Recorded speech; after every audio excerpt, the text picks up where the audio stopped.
And we are off, I think. What's up, guys? It is 9:01 a.m. U.S. Pacific Standard Time here in Los Angeles. And it is Wednesday, December 8th, 2021 AD. That's Anno Domini. That's the year of our Lord and Savior, Jesus Christ. If indeed he is your Lord and Savior. I guess you have to actually live it, right? And there is a major attack on Christians. I'm going to be talking about that. And on whites, against whites. White Christian historical heroic hero figures, especially those of the South, the beautiful South. Shout out to the beautiful South. Are you guys there? Am I streaming on the Facebook? Nice. Looks like it. I'm also on Odyssey and other platforms. Lots of mess to talk about. They're going after Nathan Bedford Forrest, an American hero who 10, 20, 30 years ago, he was honored by pretty much everybody. But, oh, he was a grand wizard of the KKK. He massacred black Union people, Union soldiers. It was a war. It's not called a massacre. It's he beat them. Anyway. Commie fake history, CRT. And some other interesting things, okay? I think it's going to be a fun show, and you can call in, of course. But anyway, guys, let's get right on with the show! Have you been naughty or nice? It's the Hake Report, the Hake Report, la la la. It's the Hake Report, the Hake Report, la la la. Hey, guys! It's the Hake Report, the Hake Report, la la la. It's the Hake Report, the Hake Report, la la la. So, how are you guys doing? I am fine, appreciate it. And JLP continues to rest. So shout out to Nicolas for a fun Wednesday show, including Manhood Hour. That was cool. And did you guys got to hear Chris talking? Chris Saturday, as they call him, because Joel Friday, Chris Saturday. That was fun. Very cool. Thank you to Jesse Lee Peterson for allowing me on your, what is it called? Your network. It's a fun team. Very cool. And he should be back soon, guys. He's getting energy like crazy. And resting up. Very cool. And by the way, I pictured Skip telling me, James, put some bass in your voice. Skip is a guy in the chat. I call him a snake. He's a nice guy, though. But he's a snake. But he's a nice guy. So put some bass in your voice. I screamed out, hey, guys. Only with like a couple of octaves higher or less. And I'm still a little bit head congested, I will admit. My head continues to be a little congested, but I think it's improving. I think it is improving. And trying to keep the good habits going. Resting up, drinking water, and eating relatively healthfully, right? Very cool. So, yeah, I got a crazy sickness too. Anyway, I wanted to talk about, very briefly anyway, at least, about this crazy crime, just very briefly. I didn't cover this the other day, but I saw it the other night, and I have not grabbed a clip of it. Andy No, who has documented a lot of Antifa crime. Andy No, he's a journalist. He's liberal, but generally an honest person, I guess. He tweeted this out the other night, or the other day. Here's a quote. How did you get into my house? A lady asked that of several black kids. Shocking video recorded in Minneapolis, Minnesota. Of all places, shows a group of Somali youths. That's like what Ilhan Omar is. in Islamic clothing. Whoa, little Ilhan Omars, little male Ilhan Omars, not so little actually, I think, forcing their way inside an apartment to beat 2 women. Wow, what a crazy story, huh? The original video was shared by Kyle Hooten, Hooten on Twitter. Video: mob invades an apartment in Minneapolis. Crazy, huh? It is crazy times. Crime is increasing. Watch your backs. Watch your fronts. Stay alert. Be self-controlled and alert. Your enemy, the devil, prowls around like a roaring lion seeking whom he may devour, whether by crime or by a fake nicey LGBT fighting against pushing anti-racism stuff. Evil all around. And I'm trying to make you hate it too. Trying to make you hate be overcome by the evil. Don't be overcome by the evil. Speaking of that, this fake insurrection thing, I want to read a little bit about it. I may play a clip of it another day, but I saw this from some dumb relevant magazine liberal. Let me just talk about this briefly. Tyler Huckabee, who's a him on Twitter, supposedly a Christian. Relevant magazine, I sometimes read it. It's liberals. It's the son of the guy who started Relevant magazine is the son of the people who run Charisma magazine, the couple, father and mother, right? Charisma magazine, which is a charismatic Christian thing.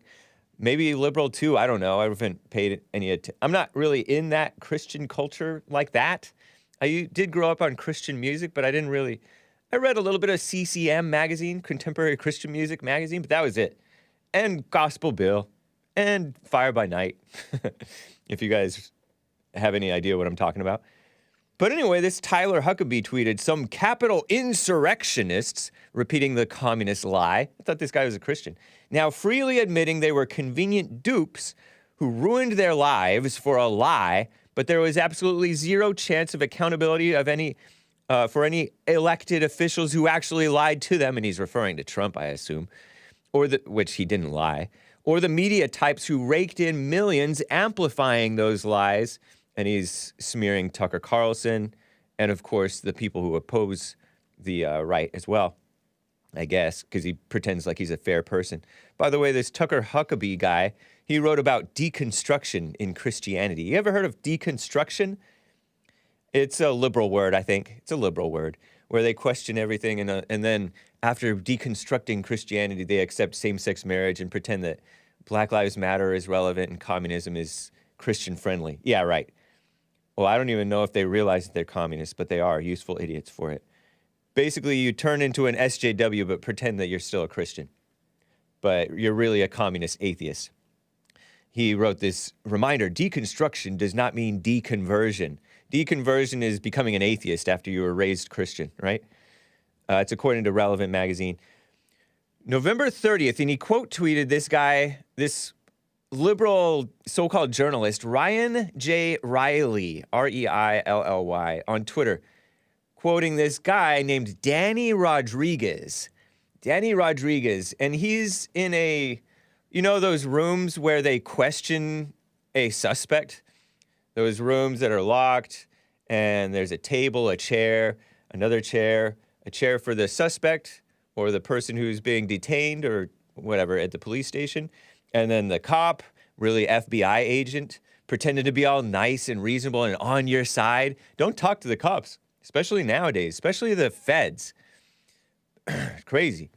That's the advice, and I think it's good advice. But this guy, Danny Rodriguez, is a POC, but he was a Trump supporter. He was called a Trump fanatic by this Ryan J. Riley, Huffington Post journalist. What a joke. Huffington Post is a total joke. The reason I say that is because they've always been extremely liberal, pro-LGBTQ mess, pro-feminist,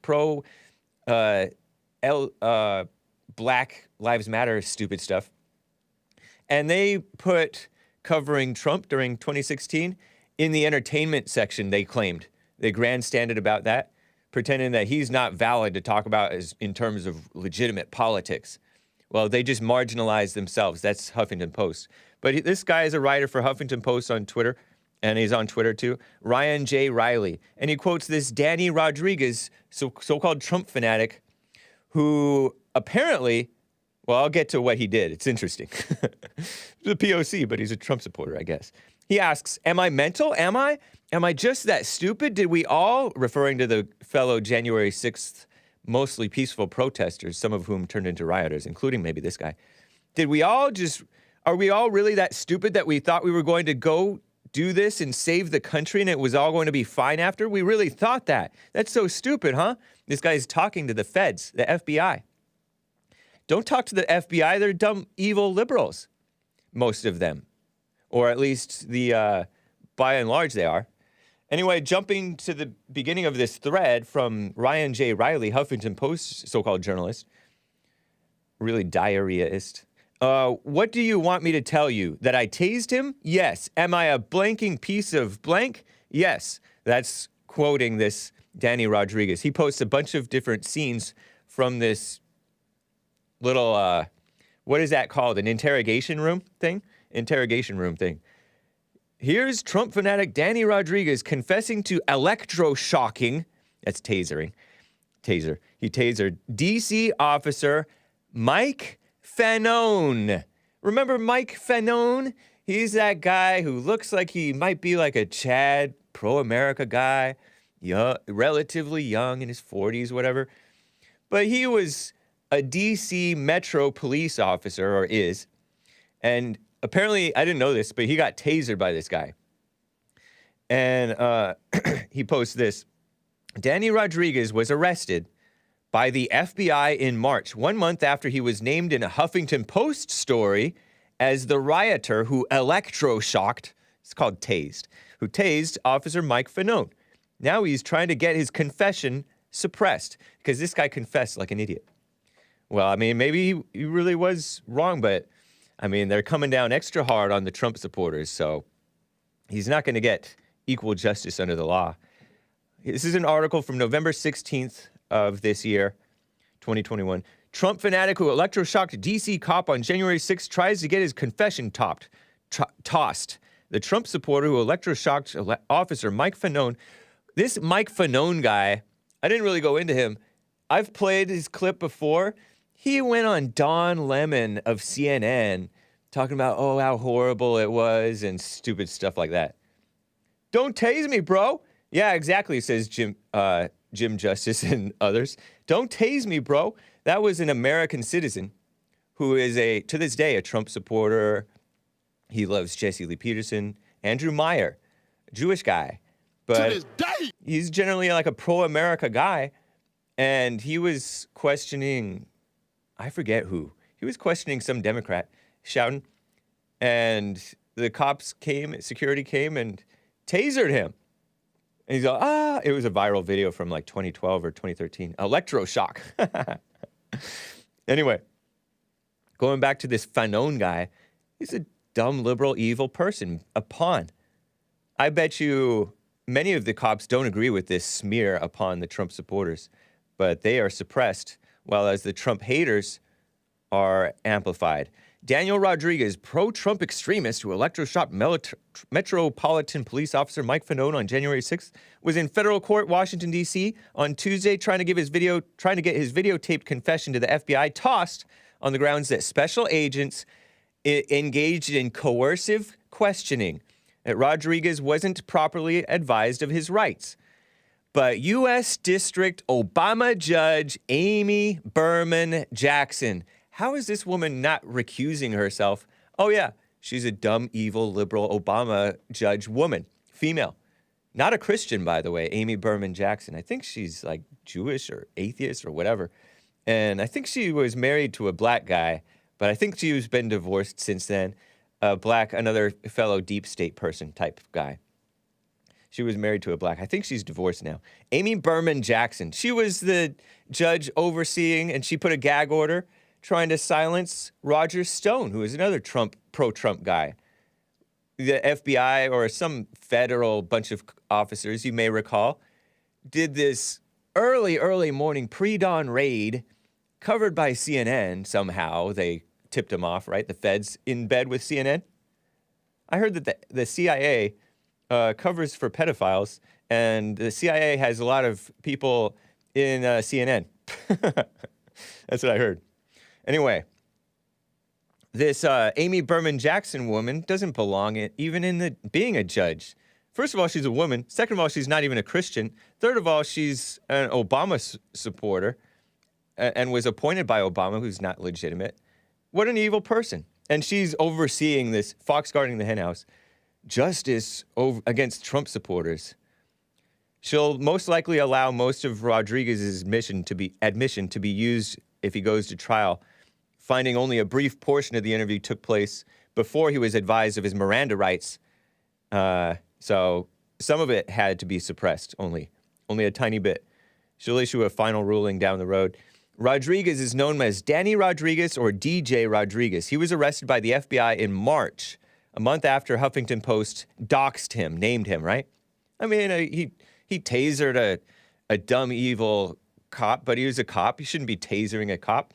Anyway, Capitol rioter who electroshocked Officer Fanone when he was seized by the violent mob seeking to overturn the results of the 2020 election. Give me a break. After the FBI arrested Rodriguez in March, agents told him he needed to talk to them to combat the story being told by Antifa, BLM, and Huffington Post. So they pretended to be on his side. Snakes. Wow. Wolves in sheep's clothing. I'm your friend. I need to help you. I'm here to help you combat the lies of Antifa, Black Lives Matter, and Huffington Compost. Crazy, huh?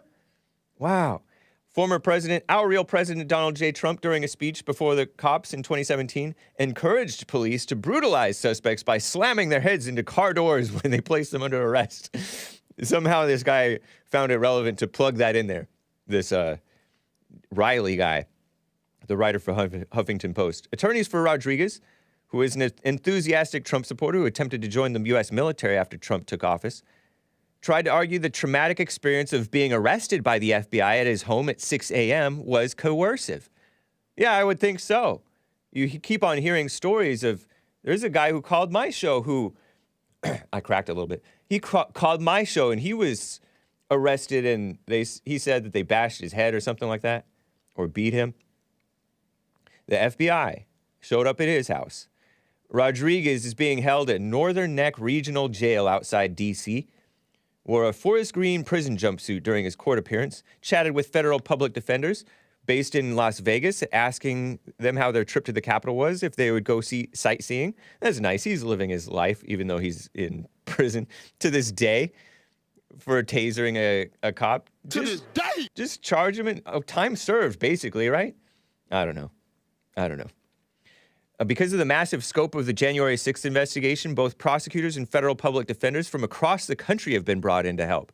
The massive scope, they're turning it into this big important thing, and they ignore the Black Lives Matter thing. I read to you about Marjorie Greene in Hake News, and you can look that up later, but it's from the Epic Times. Marjorie Greene put out a whole PDF along with, she's a female congressman, but she's pro-Trump and pro-Trump supporter, talking about how it's unusual and cruel punishment. It's evil.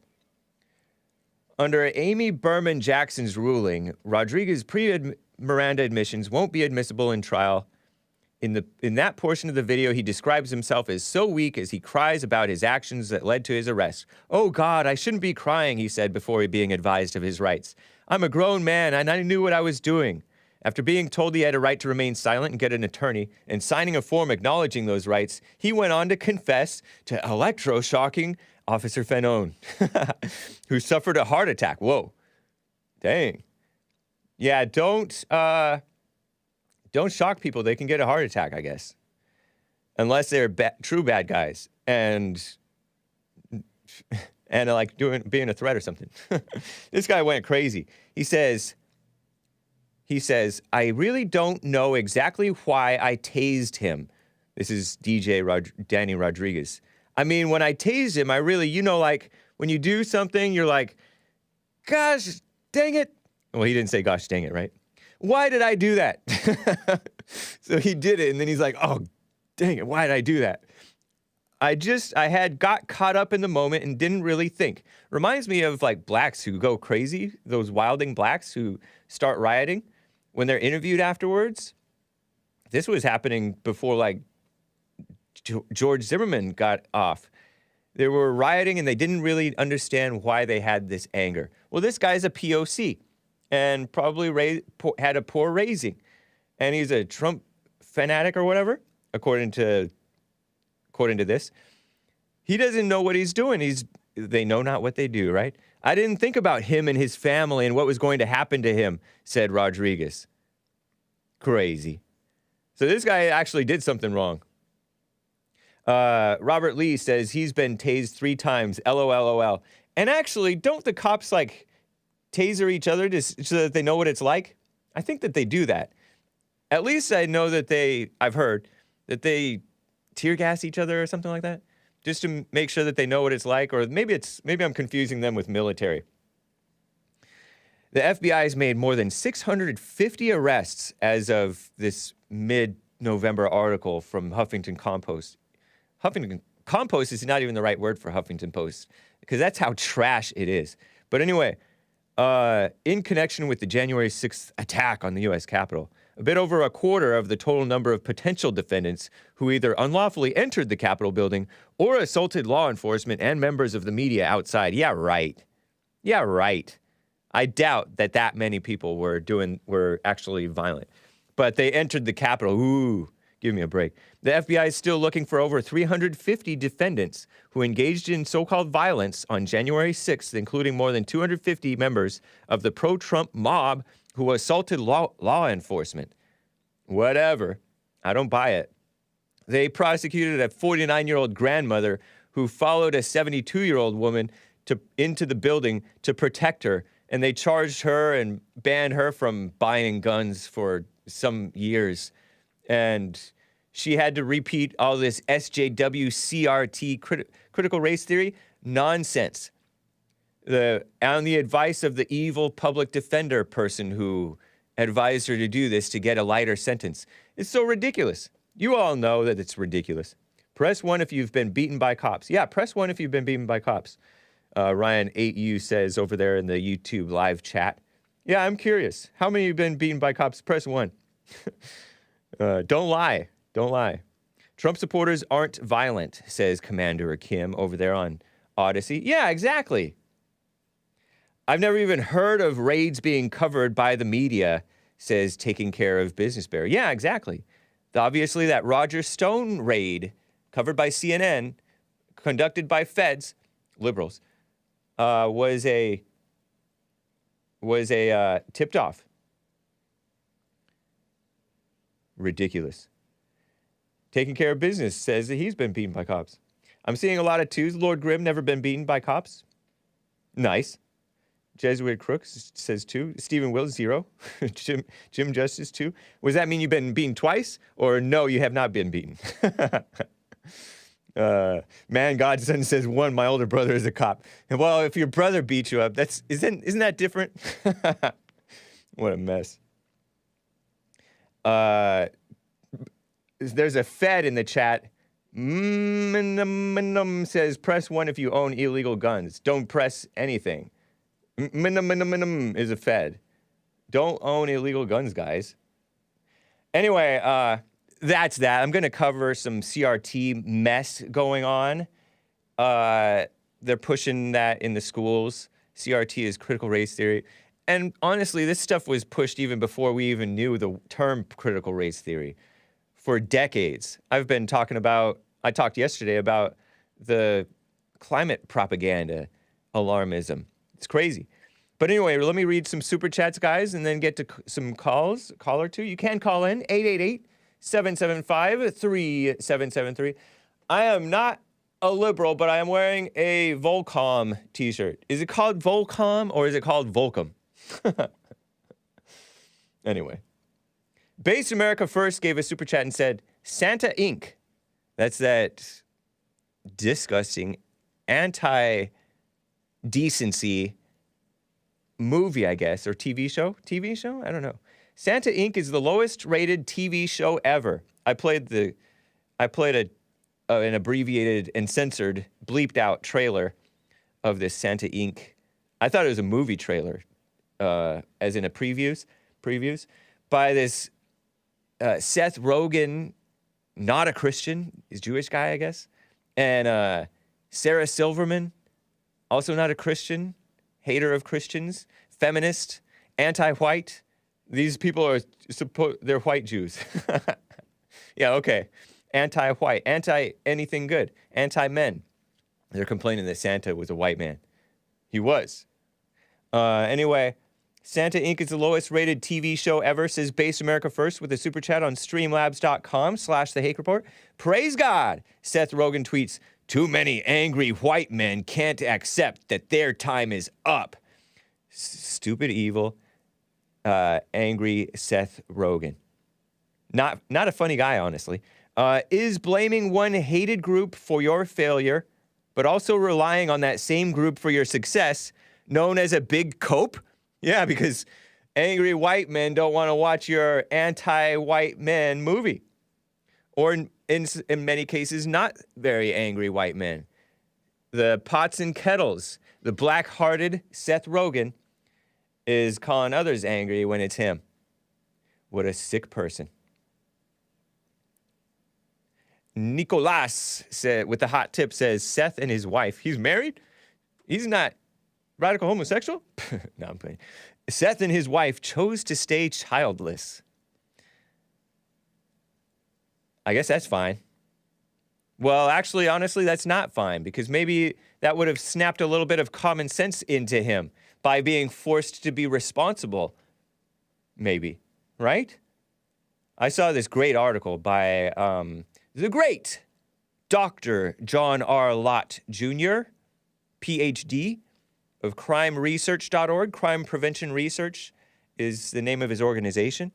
He does some great research about women, about abortion, about guns, about crime. Just an excellent researcher. He was Vincent James before there was a Vincent James. Excellent. And he wrote an article, an op-ed in Town Hall about how abortion has harmed more children, many children who have even been born after abortion got popularized by Roe v. Wade. Interesting. Very interesting. I may read some of that to you. By the way, he was in the government, or an advisor in the government under the Trump administration, but no longer under the anti-American establishment running the show today. John Lott, L-O-T-T, great man. He has appeared on the Jesse Lee Peterson show a number of times. Anyway, let me get to Tony in California. Tony, how are you doing? Good morning. Hey, how are you? I'm fine. You're coming in like you're on a speakerphone or a Bluetooth. You driving your truck? No, sir, I'm not driving. Hold on for 1 second. What in the world? How is this, sir? That's much better, thank you. Yeah. Do you still drive trucks, or are you retired? Well, I'm semi-retired. I cover my drivers when they are not available, when they might be out sick or have some personal needs to take care of, so I cover for them. That's wonderful.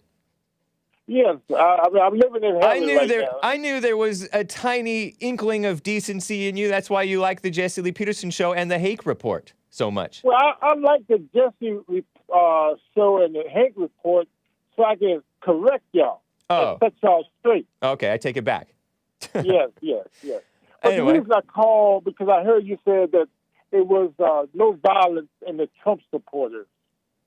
Yeah, Trump supporters says taking care of business bear, or no, Commander Kim are not violent. Trump supporters aren't violent. Well, if it wasn't violent, why did Trump tell them at one of his rallies, I will cover your law expense, and lied to them when they was beating up people and telling them to leave and hitting them in the face and all this, escorting them out of the rally, of the Klein rally they was having. The what rally? The KKK rally. Oh, okay. By that you mean Trump rally. Right, exactly. You figured it out. Right, because KKK just means decent American whites, right? Oh my God! Well, you Yes. something else. Well, I see you must be the assistant to the Grand Wizard. They're talking about.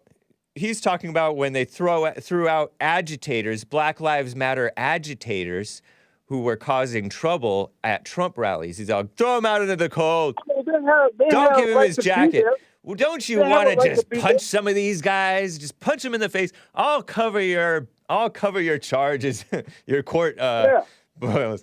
That's wonderful. I love that. That's a return to manhood. I love Trump for that. You'll notice that he had to encourage them rather than discourage them, because Trump supporters are not naturally violent people. It takes a lot for us to have to put the smack down against evil, against violent evil, violent BLM agitators. There was this guy who actually did. He like elbowed a vulgar, disgusting Black Lives Matter agitator who had no business at the rally. He was like flipping people off. And this old guy, 50s, maybe 60s, probably 50s, thin, slim guy. He was had a gray beard and everything, long hair, I think. And he just elbowed him, checked him in the face. Oh my gosh, he got him because he was being escorted out, and this guy was still being shameless and evil and disgusting, black-hearted person. Well, let me ask you this. And so he smacked him, and Trump saw. I don't think that guy was a bad guy who elbowed the black agitator in the face. I don't think that guy was a bad guy.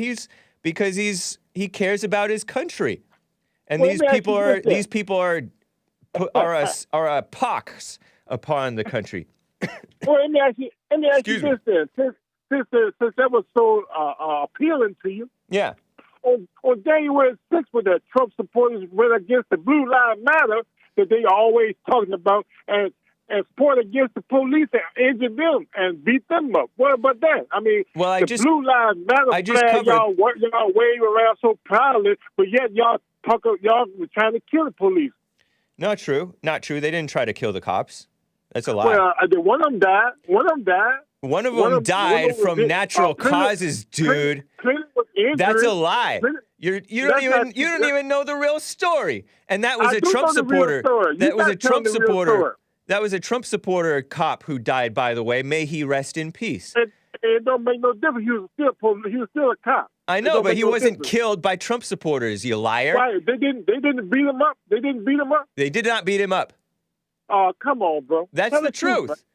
That you listened to the fake news and you stuck with it. Ain't no fake news. The police. Oh. Some of the police got on the stand and told them that was the worst day of their lives. I know, because they're little wussies. They're little girly cops. They're little liberals hanging out around the tourism spot of D.C. D.C., I admit, is a tough city.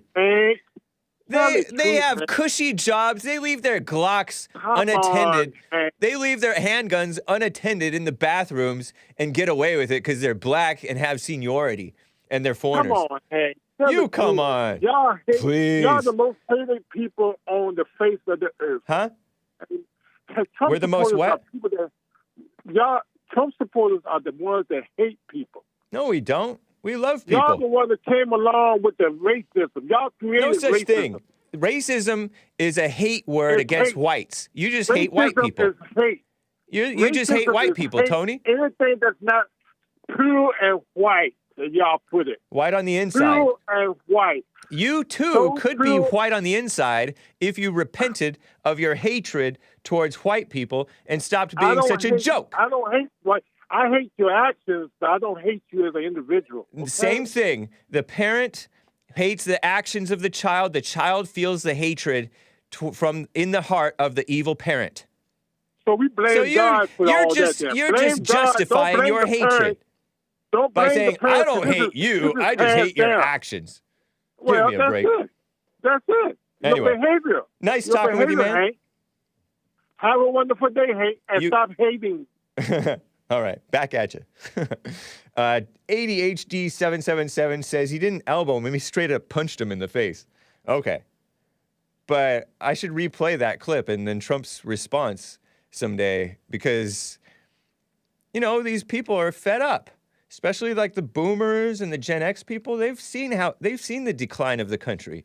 Some of us grew up and especially the younger people, they grew up and it was already like total off the deep end degenerate. There's some young people who think it's cool to be LGBTIQ. Nope. But they were brainwashed in that way. What a mess. Anyway, that was a fun call. Thank you, Tony. You're a mess. Let me cover this story. CRT, critical race theory. I'm not really into this whole critical race theory stuff because the brainwashing is much deeper than just that. The whole idea of racism, is, smearing the whites is stupid, as you all know.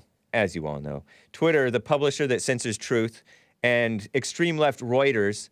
I think I have some screenshots. I may have some screenshots of these posts. CRT in schools is a big propaganda push, and there are some states who are banning the teaching of CRT, right? This is extreme left Reuters and Twitter, the far left anti-American publisher that censors the truth, including truth that I've posted before.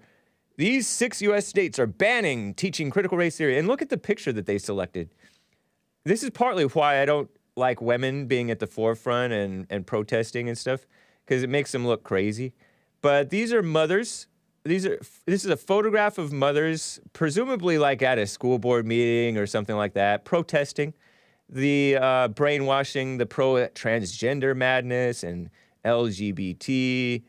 Well, that's redundant. And the CRT, calling the whites racist, and just everything evil that has been exposed by the kids being forced to stay home. And then the parents see what the teachers are teaching, brainwashing, indoctrinating via Zoom, right? Well, thank God, I guess, for the communist shutdowns that forced the kids back home. And then the parents finally see what's really going on in the schools.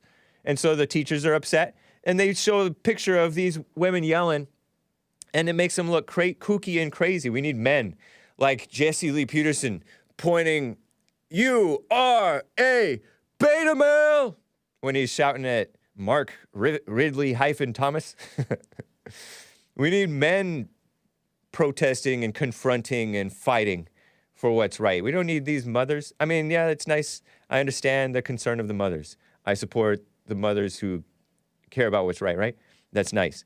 But anyway, Texas, Arizona, Oklahoma, Tennessee, South Carolina, and Alabama. Shout out to all of you guys, because U.S. states, according to this article from called Fact Box from Reuters, which is an extreme left enemy of America. I say left, extreme evil enemy of America, Reuters. No validity. They're a huge organization, respected, journalistic integrity, not. They're liberals. They're communists. Listen to this headline, and look at this headline. I think I have it. U.S. states, listen to these words, outlawing education.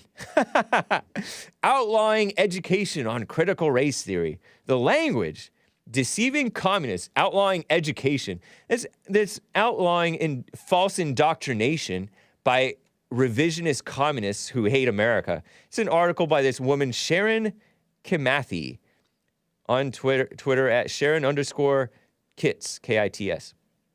Don't harass her though. Published October 1st, 2021 AD.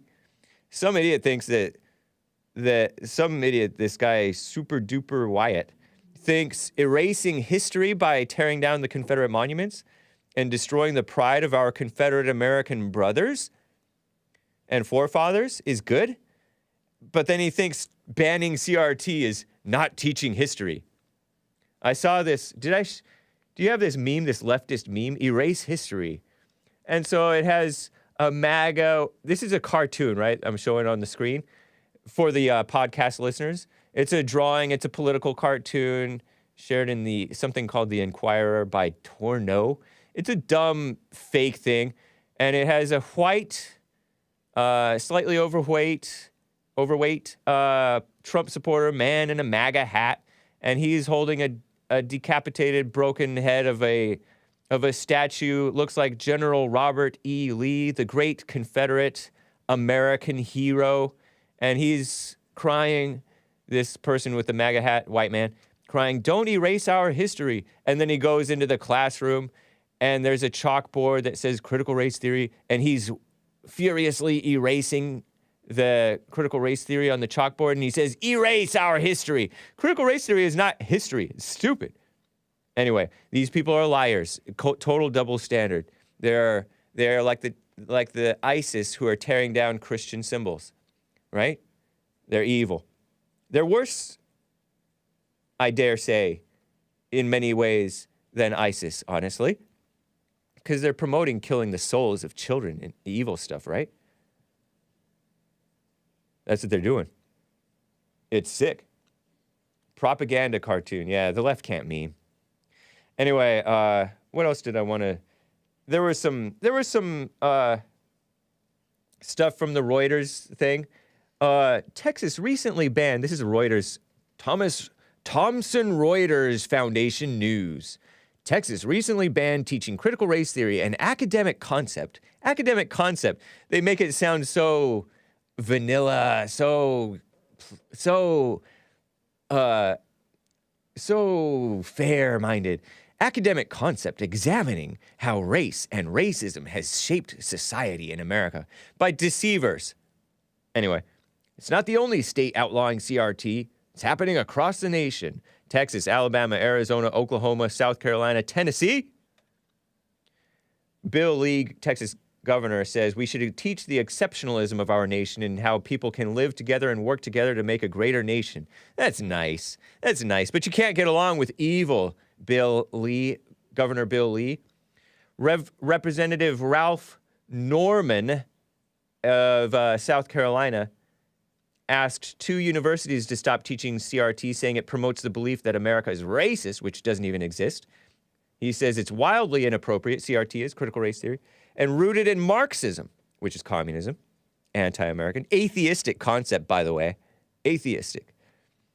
He says, that's why I'm proud to announce this afternoon, he tweeted this June 21st of this year, a few months ago, lead the South Carolina delegation in a letter addressed to Clemson University and University of South Carolina asking they discontinue all teaching of CRT. In Texas, they have like these mothers who are against it. Ridiculous. Anyway, that's sick, huh? That's sick. Replacing real history with fake history. And let me show you a scene of some real history stuff. This is from Nashville Scene on Twitter. You ever heard of Nathan Bedford Forrest? There's a guy who mentioned him in the chat here yesterday, and I found out that he was like a Confederate guy, I think, and he was one of the first guys in the KKK, like a Grand Wizard, which is whatever, which is like a leader of the KKK, which is not as evil as, which I don't know, but they're not as evil.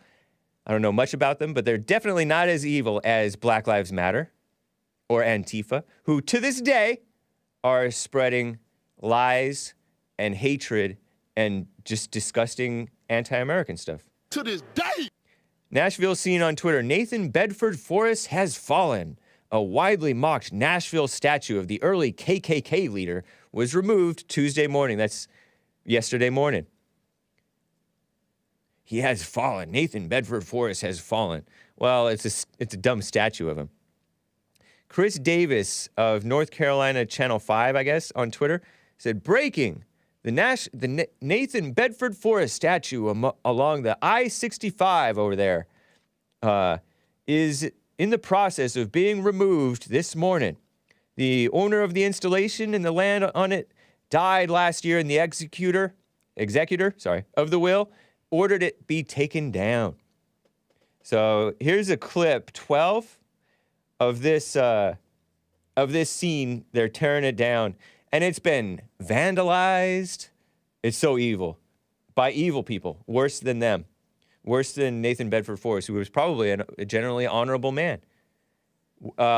Listen to this news report. It's kind of empty, and look at what they're doing to it. After more than 2 decades, a controversial statue of Nathan Bedford Forrest is gone. Nick Barris has more from the area near I-65. Nick Barris reporting here on the shoulder of I-65, and what you see behind me is what's left of the controversial statue of Nathan Bedford Forrest. The decision was made early this morning to have it removed from this property where the statue of the Confederate general, Grand Wizard of the Ku Klux Klan, the statue had been here for 23 years. The owner of this property, Bill Doris, passed away last year, and in the will and probate, the decision-making process was made to go ahead and have the statue taken down. As you see, it has come down. It was vandalized over the years, but remains standing. But as it came down, it's pretty much been destroyed. The future of it now, not clear. We'll continue to follow this. I understand it's going to be put into storage, but after several years of controversy where thousands and thousands could see this statue on I-65, the statue here of Nathan Bedford Forrest is now down. Nick Barris reporting. We'll send it back to you for Talk of the Town. What's up, Got Your Six? I see you, man. He says, get all them Democrat statues ripped down. Well, we should rip down George Floyd, Georgia, Florida, and all those, because the Democrats today are much worse than the Democrats of back then, I say. So I disagree with you, man, but I understand the sentiment. They were Democrats, but I don't know, man. These were mostly honorable men that they're tearing down. In fact, probably all of them honorable men. A little clarification on who decided to bring the statue down. It was the Battle of Nashville Trust who made the call. For the following reasons, Nathan Bedford Forrest was not at the Battle of Nashville. This property, which is this guy's private property, has no historical significance to the battle. The statue is ugly, and even Forrest would think it was ugly. I have some pictures of this statue from before it was torn down, kind of before and after. It had this hot pink, disgusting paint thrown on it by evil enemies of America. Look at this. It's like a gold leaf. It's pretty bad. Look at the face. His body doesn't look right. He has holding a gun. That's cool. He's carrying a sword. That's cool. He's on a horse. That's cool. But look at that face. It doesn't look quite right.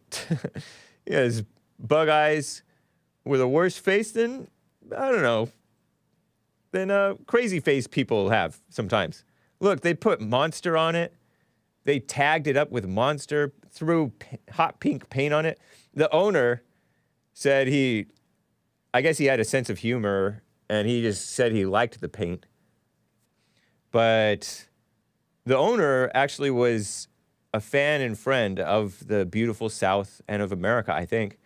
And it's surrounded by amazing and incredible and beautiful Confederate battle flags and other things. Clip 14, just go ahead and play this B-roll. Clip 13, they're tearing it down. This Ron Flipkowski guy, a stupid Republican turned Democrat, a liar. Same guy who got excited about Dan Crenshaw getting stupid against fellow Americans and Republicans. Dan Crenshaw is a RINO from Texas with the eye patch. A total coward. I'll get to him later today, I think. The statue, this guy says, he says, of Confederate General and First Grand Wizard of the KKK. Go ahead and play this this clip 13. I think it's just a B-roll. It's a helicopter footage of them knocking this statue down. But there were beautiful statues that have been taken down. This is not a beautiful one. But he's removed this morning. This statue was visible in I-65 in Tennessee. Video from WTVF. Some blue check historian, Kevin Levin, doesn't sound like a Christian, tweeted, "Let's not forget, in light of the removal today of the ridiculous monument to Nathan Bedford Forrest along I-65 in Tennessee," and he shows a actually good statue of this guy, a bust, that shows his chest and shoulders and his face, and it's actually a really good statue. Look at this. Isn't that beautiful? Man, what a Chad. Dude. Hero. Look at that. That is was in the state capital, Nashville, Tennessee. Is Nashville the capital of Tennessee? I forget. Look at that picture. Oh my gosh.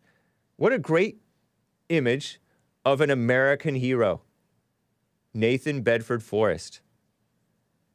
He says, this historian Kevin Levin, again, probably not a Christian, tweeted that, let's not forget that a bust of this slave trader, Confederate general, and Klan leader was only removed from the State House in Nashville a few months ago. What a terrible, evil shame, huh? Oh my gosh. Cool pic, great sculpture, great likeness. Never mind. I don't want to get there. But this evil woman, Parker Malloy, I think it's a woman, Media Matters, scumbag lady, also a lesbian, I think, tweeted out a cool picture, that cool picture that you just saw of Nathan Bedford Forrest's better sculpture alongside the poorer version. And she's all, he should be remembered the other way, the one with the ugly face. A lesser man than Nathan Bedford Forrest, Fred P. Wellman of the disgraced Lincoln Project, a present-day male. I say lesser man, lesser male. Says, this is how Nathan Bedford Forrest should best memorialize, and he included a picture of the statue destroyed, laying on the ground. What a shame. These people are so disgusting. It does kind of look like Hake, says JS. Aw, that's nice. Hake worships idols, separate from LA culture. Repent. Separate from LA culture. Repent, says Den Tietjin. I'm not worshiping it. I think it's a beautiful statue. Calm down, man. But thank you, man. Appreciate you. Here's some details about the people who had it up. According to the Washington Compost by Jillian Brockwell yesterday, 7th. The statue was ordered taken down by the executor of the estate of Bill Doris. Bill Doris, the Nashville businessman who erected it there in 1998, according to News Channel 5 in Nashville.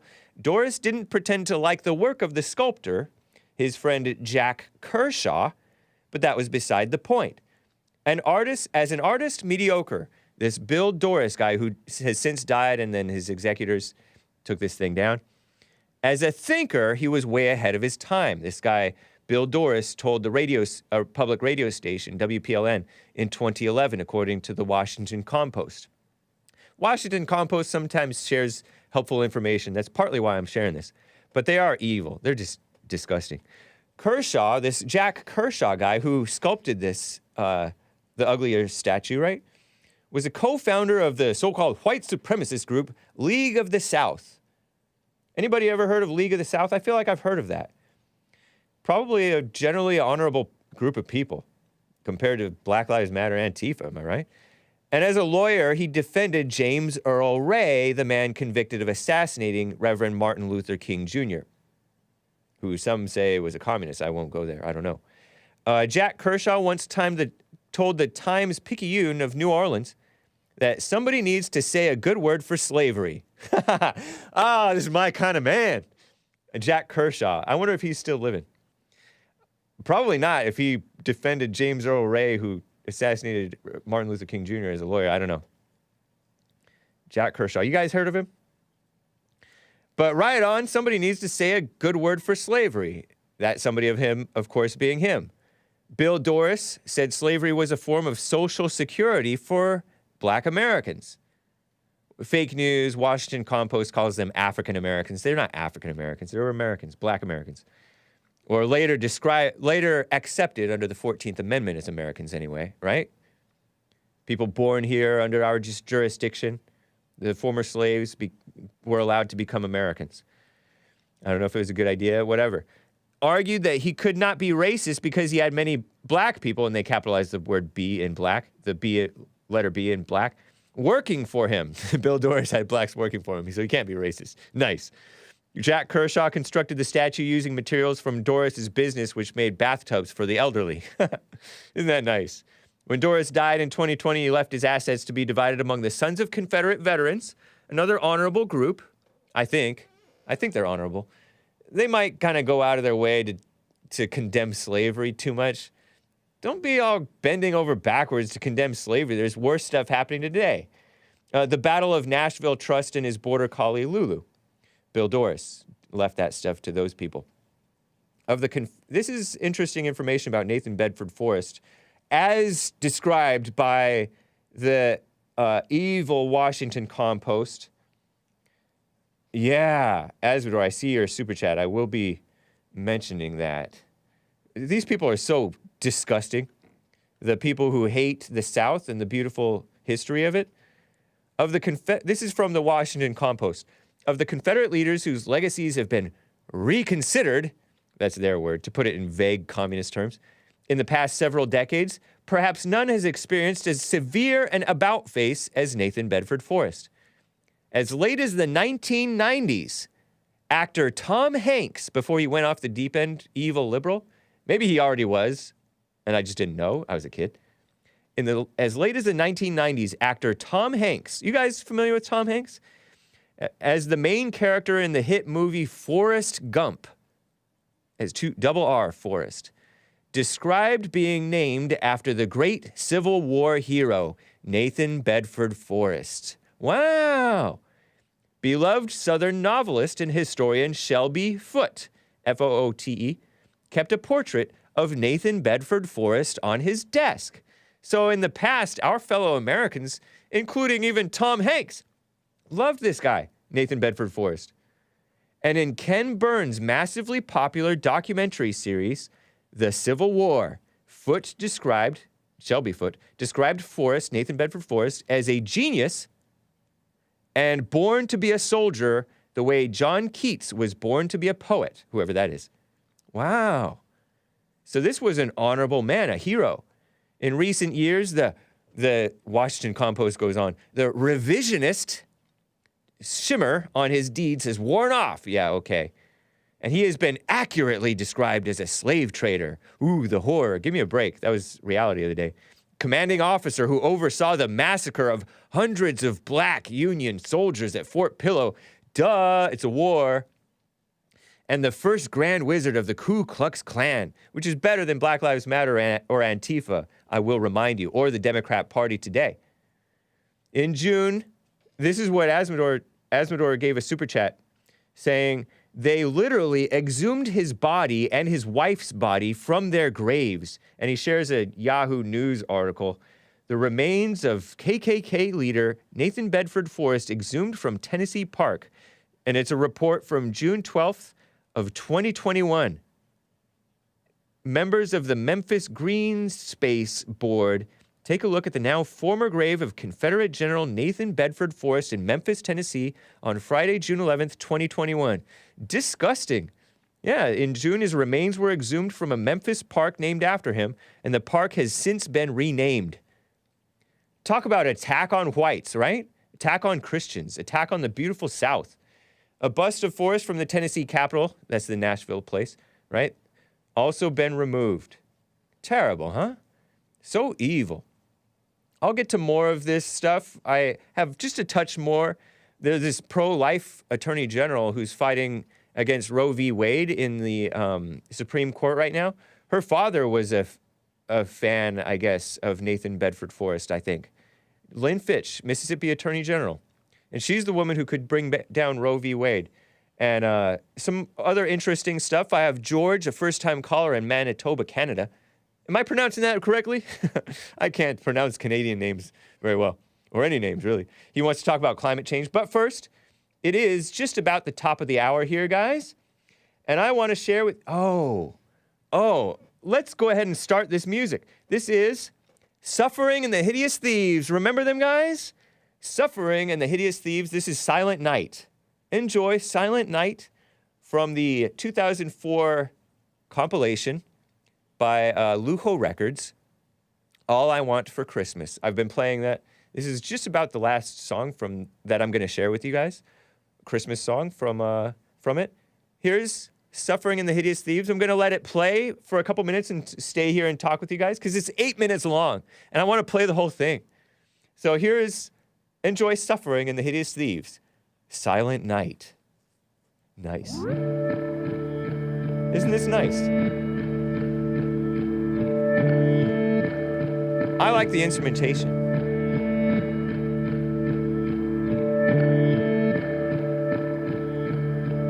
Isn't that cool?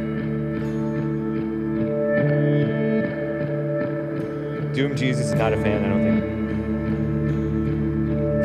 think. last song of Shame with us. Thank the law. I almost hate to talk over it. It's so nice. Last song ever? No. You guys remember Suffering and the Hideous Thieves? Isn't it cool? You guys may not be a fan of the singing, but I just had to share this with you. It's great. Beautiful. Respectful cover of Silent Night. Man, you stink, James.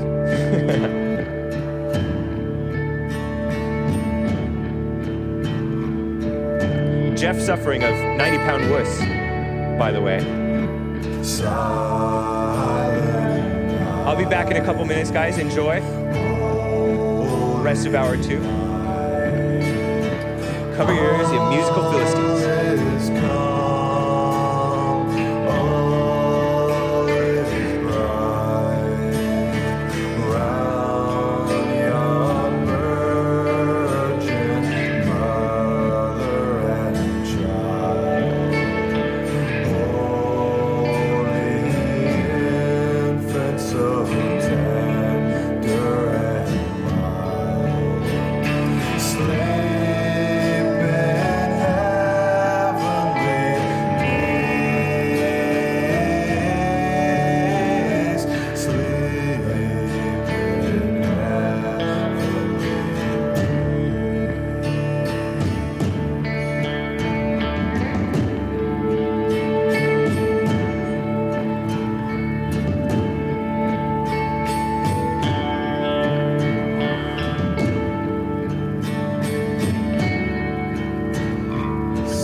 Super chat from Shaggy Boy.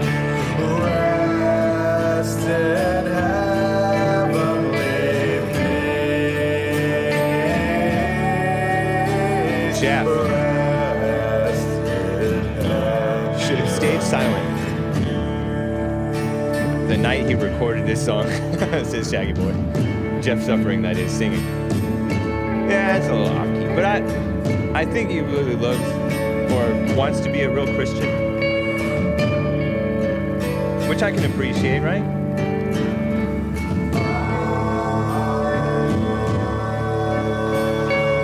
A little harsh. It's part of the charm of Jeff Suffering, right? Sounds like a Gregorian chant. I don't think you mean that as a compliment. I don't know, I kind of like it.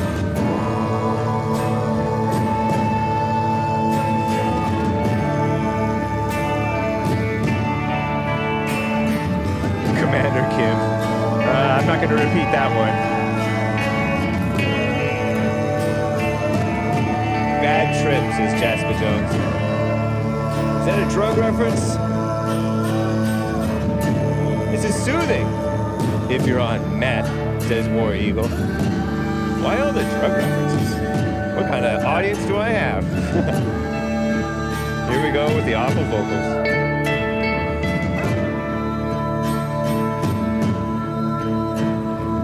Music to watch car wrecks by.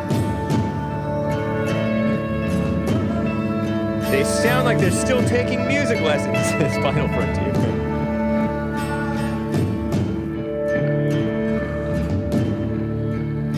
I think the singing is done, so the nice music is back.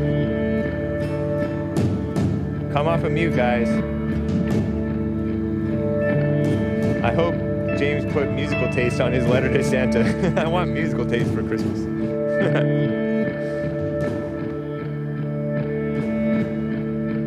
Hey, didn't you play this one already? No, actually I played Amazing Grace by Suffering and the Hideous Thieves.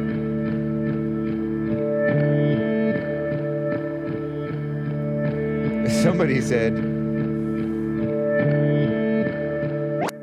oh, I got some super chats for you guys.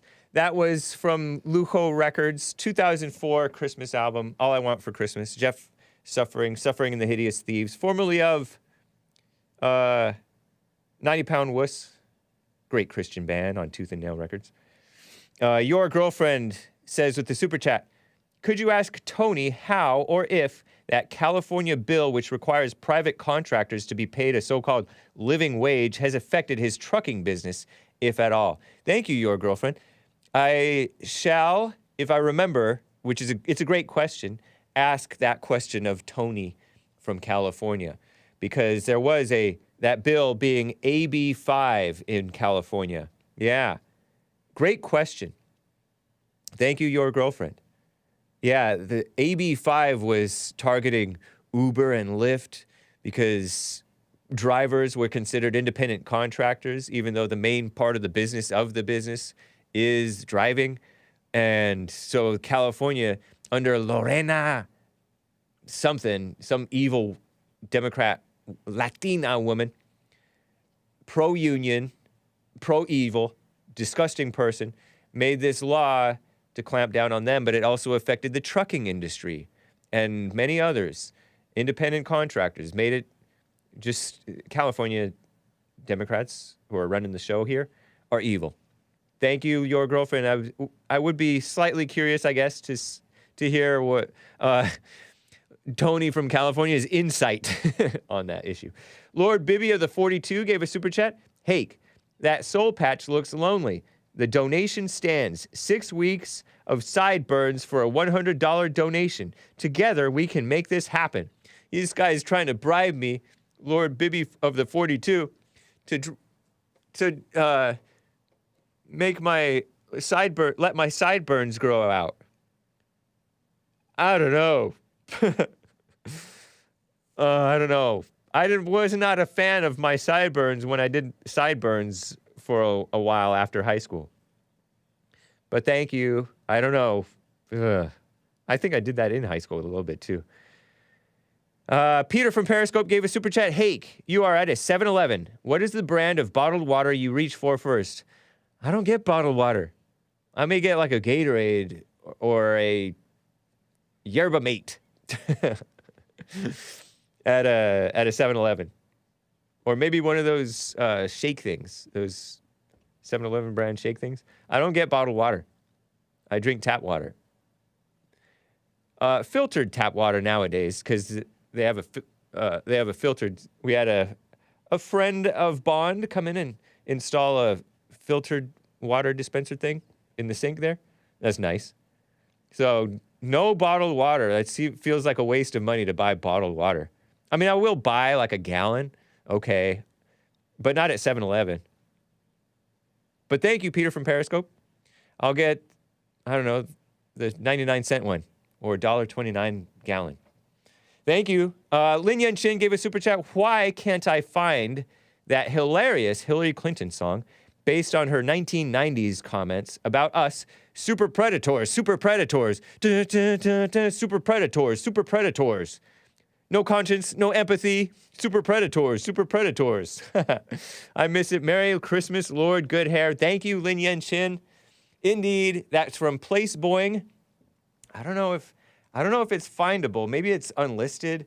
Place Boing, super predators.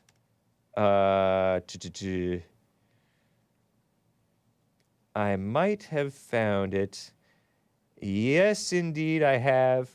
Here, let me see if I can bring up. I didn't get that. Could you try What? again? No, be quiet. Are you serious?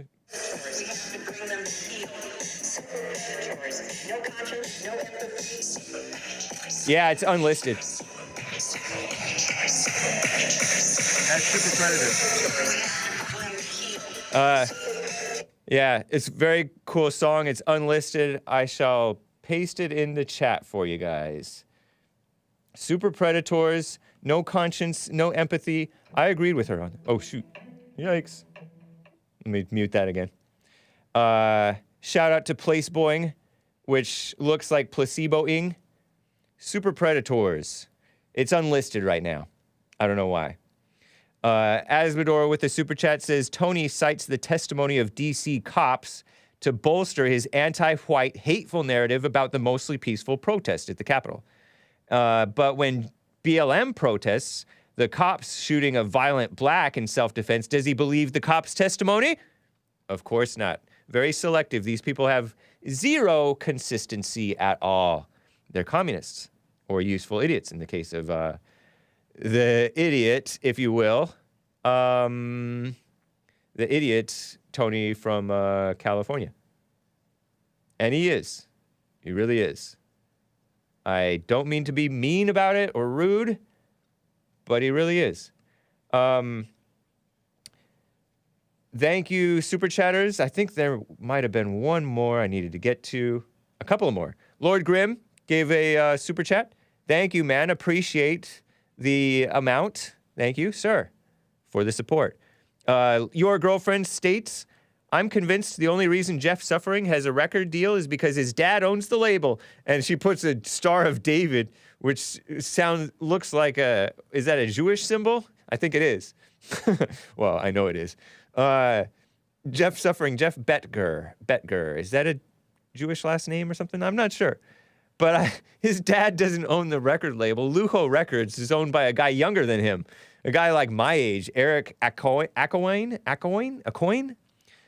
Originally from like the south, the Bayou, New Orleans. Then he moved to somewhere here in California with his wife, and she bought half of the company too.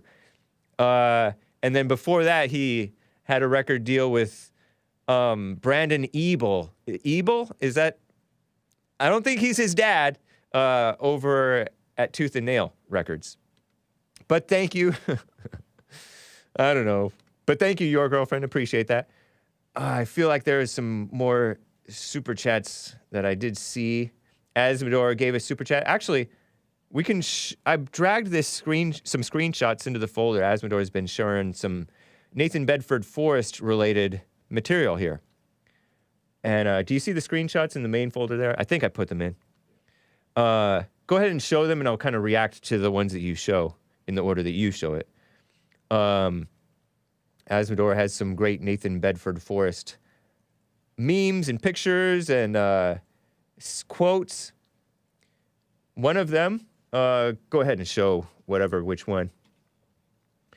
This is a meme and it's a quote purportedly of Nathan Bedford Forrest, and it has a image of him, actually like a photograph or a drawing of him. Look at that. What an honorable looking man. A government that fears arms in the hands of its people should also fear rope. What a great quote. And arms, he's talking about guns in the hands of its people. Should also fear rope, and rope is a reference to the rope, the hanging government officials who are traitors to the country, right? Who have been convicted of treason, because that is treasonous, and it's a betrayal of the country to go after the gun rights of the people. Right on, Nathan Bedford Forrest. What a great quote. Here's another one for you guys. Azzmador shared it in the super chat. Nathan Bedford Forrest stated, "I loved the old government in 1861. I love the old Constitution yet. I think it's the best government in the world, if administered as it was before the war. I do not hate it. I am opposing now only radical revolutionists who are trying to destroy it." This is a reference to the North, I think. "I believe that party to be composed, as I know it is in Tennessee, of the worst men on God's earth." Wow, he's talking about the Republicans back then. "Men who would hesitate at no crime and who have only one objective in view, to enrich themselves." And that's Nathan Bedford Forrest referring to the purported commies, commie-influenced people in Tennessee, which is his home state. Wizard of the Saddle, General Nathan Bedford Forrest. And he's not wearing a kooky KKK uniform thing with the pointy hat. He's wearing like normal gear, right on. And a cool rebel flag behind him. That's nice. Thank you, man. I appreciate, I like to hear both sides of this argument, of this thing, right? That's cool. I'm going to retweet Place Boing's Super Predators. Lynn Yen Chin, I don't know if you're on Twitter, but I retweeted as the Hake Report Place Boing's my new Hillary Clinton remix, Super Predators, from October of 2016. Anyway, right on to the late, great Nathan Bedford Forrest, smeared by people lesser men than him, and females, of course. Lin Yen Chin says, "In spite of it all, none shall forestall the coming of God's grace. Such grace is evidenced in the luminous hearts of white baby engineers, wherever they tirelessly innovate in the ever-unfolding flower of possibility. God is with you, father of giant robots." Nice. Your girlfriend says, "Trick question. Hake drinks Aquafina because it's bottled tap water." That's funny. Nice. Well, thank you guys. I appreciate all the support and super chats and history lessons. That's cool. Let me get to George, a first-time caller in Manitoba, Canada. Finally. Thank you for holding, George. I appreciate it. What's up? Hey, Hank. How you doing? Doing well. Thank you, man. Hey, I don't mean to be rude, but holy cow, you talk so lot, I forgot what I was going to ask you. I understand. You had, yeah, I did talk a lot. Climate change is, I believe, what you called in about. Does that help? Well, yeah, it was more so. I was just listening to your yesterday's show, and you were talking about Mitt Romney and how fake he is with him walking with Black Lives Matter, and and then you said at the end, that comment, you said climate change is real, folks, and then I wasn't sure. Are you serious about that? Do you really feel that climate change is real? Yes. Wink. Yes. Really? I'm saying that to be on the good side of the people who like to censor people, which is YouTube, Facebook, Twitter, Google, which is evil. Okay. I was being a little bit sarcastic because this guy, Mitt Romney, believes in Black Lives Matter, which is a fake thing, and he believes in climate change. And generally, Mitt Romney is a RINO and a fake person. So Yes, you do the absolutely. I totally agree with math you there. on the climate stuff. I don't know. Yeah, no, I hear you. Okay, I know. I just wanted some clarity on that. Yeah. That's good. Hey, listen, I'm glad you guys are doing well, and I'm glad you guys are feeling better, and I can't wait for Desi to come back on. And I just want to say, hey, you're doing a great job, and it's keep on doing what you're doing and opening up people's eyes. That's cool, man. I appreciate you, George. Thank you for the vote of support. And hey, listen, one more thing. I'm calling from Communist Canada, by the way, just to let you know. Yeah. Manitoba. Where's Manitoba? Is that one of those big provinces, right? It's a bigger province. It's a prairie province, to be honest with you. It's above North Dakota. Oh, okay. Wow. Yeah, okay. Yeah, I'm looking at a map. It's okay. Yeah. And you call it Communist Canada. Is there any section of Canada that is not communist, in your opinion? The way things are going, no. Yeah. I mean, everything's being forced on you, mandated. These vaccinations, can't get jobs, can't go to school unless you prove your vaccination status. It's getting pretty crazy here, but no one's saying nothing, and people are complying like a bunch of sheep in a herd. Right. Yeah. It's a sad state of affairs, to be honest with you. Yeah, it really is. Well, I appreciate that you're one man, I assume, standing up for what's right, a lone voice of wisdom or voice of reason in a dark place. I wish you well, absolutely. man. Well, thank you. And the gracious thing I've got 3 sons who all have the same mentality, not based on my beliefs, but just from watching you guys, listening and opening up their eyes and ears to other things that are going around, and they feel the same way too. So hopefully they're the next generation of other men that stand up for what's right. Yeah, that's encouraging, man. That's cool. Great call, thank George. you very much. You have a great day. I'll call you back again, Hake. You have yourself a good day. All right. You as well. Take care. Merry Christmas, by the way. Thank you. You as well. Merry Christmas. Okay. George. Okay. Bye. A true Canadian man. That's cool. 3 sons, I think he said. Taking care of business. Guy says climate change is real. It changes all the time. But to say climate change is solely the fault of man-made factors is completely ridiculous. Yep. And that guy was saying,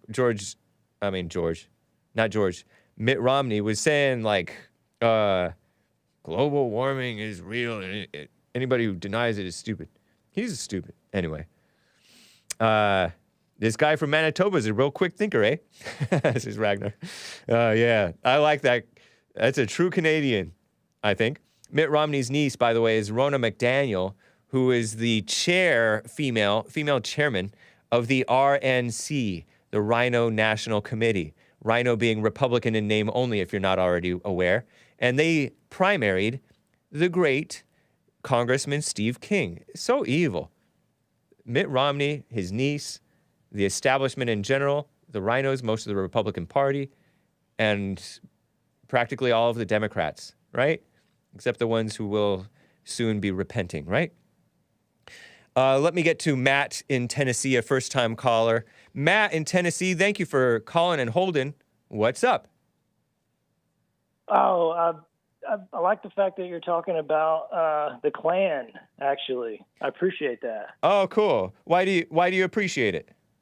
Well, nobody will even touch it, really. I know, huh? And there's something to it. And the only time they ever talk about it is to make it the boogeyman. Yeah. I mean, nobody, like we never see the Klan out and about today.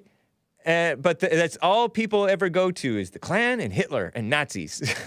Things that don't even exist today. They go straight to that. People who aren't around to defend themselves either, by the way. Exactly. It's like the people calling in to badmouth Jesse when he's out sick. Yeah. It's the same type of thing. Yep. And they'll bring up Emmett Till, Right. It's like, hey, and if you point out all the black crime. And were those even Klan guys who tortured Emmett Till allegedly, according to the claiming? No, I don't think so. Those are their 2 go-to things. Right. Yeah. Phony. Well, and I had this thought, like, you see all this black crime. It's completely out of control. It's way, way crazy. And it made me think, that's why I was thinking about the Klan, which is kind of synchronicity to what you were talking about, is because, maybe they were just a protection mechanism because they had lost, federal support or, organized protection at the time, because right now we don't really have protection. Right. These criminals are not afraid of the police. Yep. In fact, they pretend to be the police.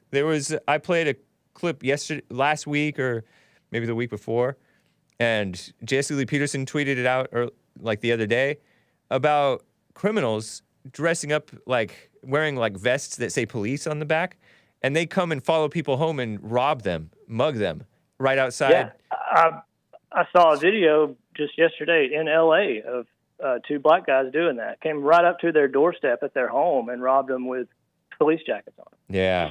Yep. Sick stuff going on in the world. Watch out, guys. It's an evil world. Yeah. Yeah, and, you're right. I didn't catch what you said. Were you suggesting that the Klan may have been a response to the lack of order and the Fed's involvement in the South during those times, kind of like we have today? Yeah, maybe. All that stuff's hard to parse out because there's so many different storylines coming out of the Civil War. Yep. How do you know what's what? But just looking at it today, it's and I don't want to sound like crazy or anything, but it's we could probably use something like that. I know. Unfortunately. I know what you're saying, and I understand. We do need the men of communities to be men in their communities.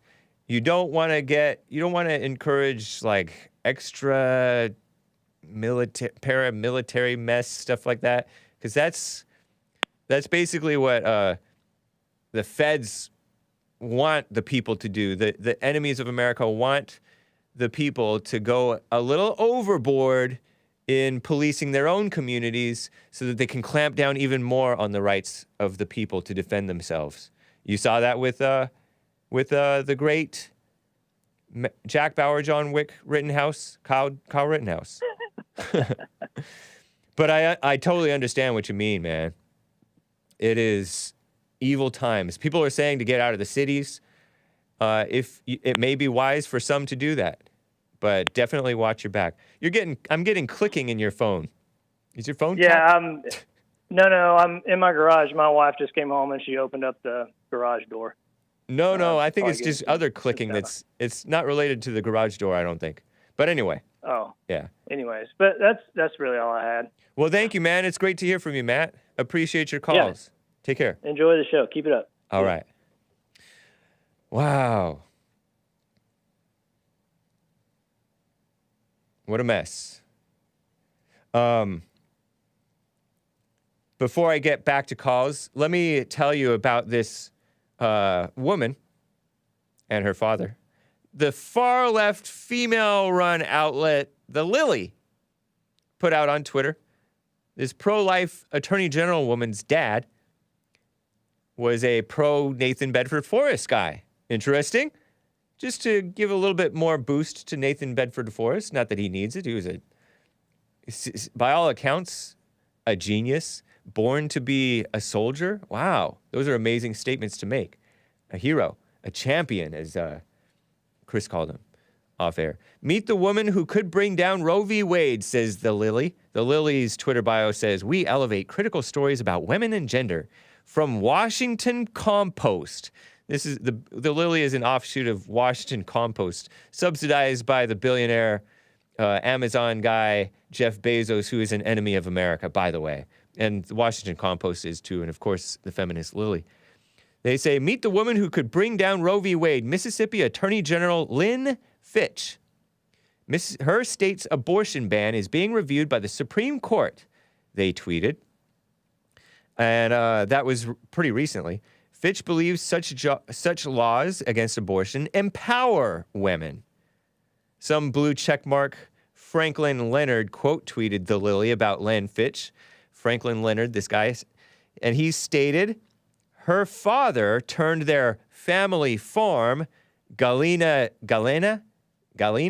Plantation, into a hunting lodge, featuring the original home of Nathan Bedford Forrest, first Grand Wizard of the Ku Klux Klan, which he transported 40 miles, and according to Fitch Farm's website, returned to its former glory. So this guy, her father, moved the home of Nathan Bedford Forrest to his plantation and turned it, having a hunting lodge and cool. Wow. Very interesting. So this Lynn Fitch, female attorney general of Mississippi, which I'm not a fan of that type of thing going on. Female lawyers, but she's a pro-life woman, and she comes from good stock, apparently. Like her father was honored American history, right? Very nice. This abortion thing, it is evil. I spotted in my email inbox a town hall op-ed by Dr. John R. Lott Jr., PhD. He put out this article in townhall.com on December 2nd, 2021, less than a week ago. Roe v. Wade harmed even many children born after the court's decision, not just killing the babies. John Lott is the president of Crime Prevention Research Center and author, most recently, of Gun Control Myths. More Guns, Less Crime was another book that he put out. More Guns, Less Crime. But also, most recently, Gun Control Myths is a book that he put out. Until January, when Sleazy Joe was put in, John Lott, was the senior advisor for research and statistics at the U.S. Department of Justice's Office of Legal Policy. So the DOJ was not always so corrupt as they are today. It's at times when Trump was in office, Dr. John R. Lott was in the DOJ. He was the senior advisor for research and statistics, and he's good at that stuff. At the U.S. Department of Justice, DOJ, their Office of Legal Policy. Isn't that interesting? DOJ is mostly dumb liberals now. And even back then when he was in there, probably, right? It's hard to just get rid of these evil enemies of America hired by America. What a mess. So this guy says, one often misunderstood fact. Legal abortions didn't start with Roe or even the 5 states that adopted abortion laws similar to Roe v. Wade type rules in 1969 and 1970. Prior to Roe, women could have had abortions when their lives or health were endangered. But many states, including some surprising ones like Kansas, such as Kansas, he says, already had very broad liberal interpretations of what constituted danger to health. Nevertheless, Roe did substantially increase abortions, more than doubling the rate per live birth in the 5 years from 1972 to 1977.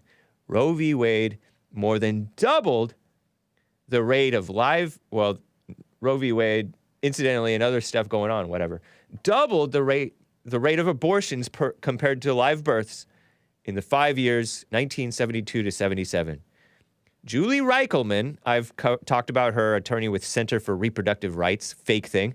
Reproductive rights means the right of the man to have the woman have the baby. That's real reproductive rights. Hat tip to Mark over there in San Diego, who made that point. She claimed that studies based on actually on causal inference show that legalization of abortion and other changes had benefits for women in society. Not true. Not true. Liberalizing abortion rules ignited vast long-term social changes in America, says John Lott. The 1970s saw major changes, but few realized that research has shown that role that Roe had in helping create them. Nor do people the harm the children born after Roe, as well as many of their mothers. But before we get to those harms, let's discuss the changes. A sharp increase in premarital sex. Wow. A sharp rise in out-of-wedlock births. Wow. A drop in the number of children placed up for adoption. Wow. A decline in marriages occur that occur after the woman is pregnant. You know, the shotgun wedding. Oh, she's pregnant. Now I got to marry her. You know, that type of thing. It's very interesting. And he covers how it increased out of wedlock births because the man is like, oh, go get an abortion. Or the woman might not want to have it. So she'll just have it out of wedlock. And the man feels like he doesn't have to be responsible. For blacks, the numbers soared from 35% to 62% out of wedlock births. Crazy. Legalized abortion. Encouraging premarital sex. Sex out of wedlock. Stop having sex out of wedlock. And he goes on and has a lot of very interesting stuff in his town hall article. Maybe I'll paste it in there for you guys. Check it out. John Lott. Crazy. Anyway, let me get to Matt in California. He has a question for me. What's up, Matt? How are you? Hey, doing fine. Doing well. Nice. I just, I like hearing you talk about these different cases that are going on and just sort of touching on the hypocrisy. And it can be tough. Like, this whole abortion thing is nuts. It's going to get, I hear it's going to get overturned next year. And, who knows? Who knows? But, the black pill in me is saying that, that'll just be something that'll be used for more division. Yeah. All these cases, twisting the truth and using it, it seems like there's an attack on the court system in such a way, is, Schizo Matt talking, that it's just looking to see how far they can press with restrictions. Ideally, we would want, the government not mandating anything or being involved in it. And anyway, keep it up talking about it. I don't got anything else to add, useful to add. All right, man. Yeah, that's it, man. It's good to hear from you, Matt. Thank you. What do you think about the Ghislaine? Ghislaine Maxwell. Ghislaine Maxwell. I don't know if you can talk about that or they'll shut off your internet. Oh, no, I don't think they'll do that. Okay. I saw this quote that was shared by CNN about her. This is a quote from an Epstein/Maxwell quote-unquote victim. No money will not ever fix what that woman has done to me, says a woman who goes by Carolyn, one of the women who testified in the trial of Ghislaine Maxwell, the longtime champion of companion of Democrat billionaire Harvard donor Jeffrey Epstein, not a Christian. Carolyn said that when she was 14, she began to go to Jeffrey Epstein's home in Palm Beach, Florida. I asked, where were her parents? What'd she do there? Maybe don't ask. And said that Ghislaine Maxwell, facilitated many of those encounters. Money won't fix it, I say, but forgiveness and responsibility will. You can't have these people exploiting the children if the parents are not having their kids running away. A lot of these people are runaways. They are poorly raised. It's a degenerate society. I think that I don't know what this woman did, this Maxwell did. I don't know what Epstein did. Sound like a bunch of corrupt people. But it's really the tip of the iceberg because the evil attack on children is in your face today. You know what I mean? They're promoting Desmond is Amazing on ABC Good Morning America. That's next level. Yeah. I just think it's going to be a big thing about saying how, woe on Maxwell, she was taken advantage of. And then, calling into question no one knew what they were doing. It's just one big deal. And it's a whole bunch of bread and circus. Yeah. And the guy's dead, got away with it. Burn in hell, Epstein. But thanks, Hake. Keep up the good work. God bless. Thank you, Matt. Appreciate it. Let me quickly get to Bible Go-To Guy out of Los Angeles, California. How are you doing, Bible Go-To Guy? Thank you, James. And how are you? Doing well. Thank you, sir. Well, I can see that because I'm watching the show. Hey, I just wanted to remind you that, in my opinion, the Klan was totally evil. And here's how you can tell. All you need to know is one thing. At their rallies, I think it's true. I've seen all the movies and all that stuff. So right, they used to burn their Christian cross, a large Christian cross, either to terrorize people in front of their home, or they would put the cross there and terrorize them as a threat, or they would burn crosses at their rallies. Now, what Christian would burn a cross? Interesting question. Sounds satanic. See, that sounds satanic. It does. It does seem odd. It actually is. Doesn't seem Christian. It actually is. Yeah. Yeah. You don't disgrace the cross of Christ by burning it to terrorize people or for any reason. Yeah. It sounds insane. So fair point. Never forget the Klan has always been, the Democrats were behind. That was like the military or the militia arm of the Democrat Party back in those days. Yeah.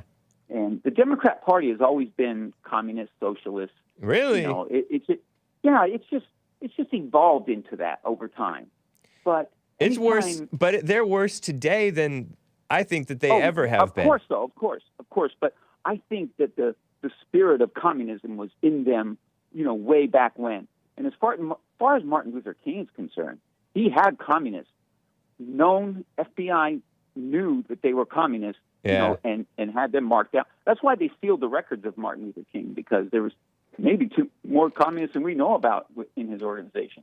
Wow. And they sealed the records for 50 years. Who in the heck seals a record for 50 years for somebody who's already deceased and moved on? And that's so, like they seal Obama's records, his school records for 50 I know. years. What's that all about? Yeah. Who cares about your school records except that he was probably a total fraud in school. High school graduation is probably the farthest he went. Yeah. True. Anyway, that's all I wanted to say. Interesting point, man. Thank you. Yeah, thank you. All right. Yeah, bye. Take care. Mecha Moo says burning the cross was to illuminate it. Cross burning is to protest the veneration of the cross and other idol worship, says Nate Higgers. Huh. All right. Anyway, guys, let me get to William in California very quickly here. William, thank you for holding. What's up? Hey, how you doing, man? Doing well, thank you. This thing about the KKK, when people reach back, especially, black people or black people, African Americans, they like to reach back to the KKK. Oh, they've been torturing us for hundreds of years. Look, the KKK have not been around for hundreds of years. They only came around after the Civil War. Right. We didn't need the KKK before the Civil War because you were slaves. Right. Yep. You see? But my thing is, I think it's just my opinion, is that I noticed something about liberals and Democrats. Everything they support is gay. Right.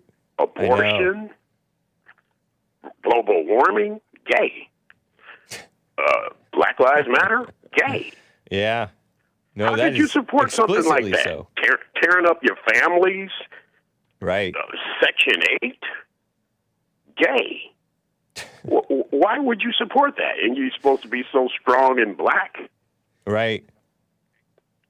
What's that all about? Fair Democratic points, man. Party, gay. Yeah. I couldn't be a part of a party that supports gay. Like Mark Robinson said, this is what he said. You can go get made up with a doctor. You can get cut up and made up with a doctor. You can get jazzed up and haired up at a hair shop. But in the end, you are still just a made up and cut up man or a woman. Right. I saw that clip. You sent that to Nick. Nick passed that along to me. And I watched that. Yeah. Mark Robinson he's a rising star. He's a rising star. Lieutenant Governor of South Carolina, I guess. Yeah, he's a rising black star. Guy. I mean, I would say a black Trump. In other words, he's telling them directly in the camera, I see you back there with your pens. You want to report me. You want to come after me. Come on after me. Yeah. Well, that's he's cool, standing man. Tall. Yeah. But why is it that you guys, I see them in the chat room, if you don't like Trump, you don't like Trump, whatever. That's gay, too. Yeah, it seems a bit disloyal to just turn on him like that. Gay. I mean, the Democratic Party and the global warming and the Black Lives Matter and everything and the vaccine and the mandate and the communism. Gay. Right. I got your point, man. I got you. I don't know, man. You guys take it easy, and I just wanted to buzz the tower for a minute, because it's like all that stuff you're talking about is gay. I appreciate it, man. Great point. All right, man. Take care. You too, William. Guys, speaking of not morally straight, let me cover this coward, and I do mean coward, Dan Crenshaw. Speaking of the Lincoln Project, there was a Lincoln Project guy whom I mentioned who like smeared Nathan Bedford Forrest, who's a better man than he is. Anyway, Twitter, the far left anti-American publisher, had Dan Crenshaw's name trending. Dan Crenshaw is a congressman, Congress male, I should say, not a man. He's that guy with the eye patch. He was supposedly a Marine or a Navy SEAL or whatever. He's written some books and pretends like he's such this honest politician. Well, he's not honest. He's a dumb liberal RINO, I say, and a coward. During a campaign event on Sunday, Twitter writes, the publisher, they're not a platform, so-called representative of Texas, Dan Crenshaw, the guy with the eye patch who lost it in a war or something, to quote that guy whose dad died he's a comedian, Saturday Night Live guy.